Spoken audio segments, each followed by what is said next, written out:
যে করেই হোক বন্ধুরা রাজকুমারীকে ভিডিওটি সুস্থ শেষ করে পর্যন্ত তুলতেই দেখো। হবে।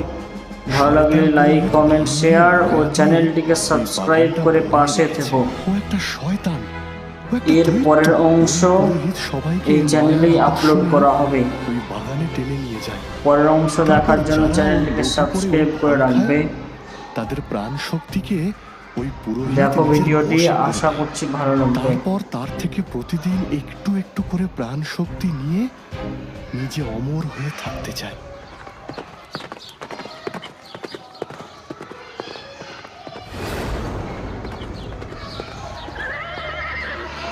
এই তো সেই ভগ্ন মন্দির। তাহলে এর আশেপাশেই কোথাও হবে সেই সর্বনাশী বাগান। খুব সাবধানে আমাকে এগোতে হবে। ওই তো সামনেই লাল ফলের বন দেখা যাচ্ছে।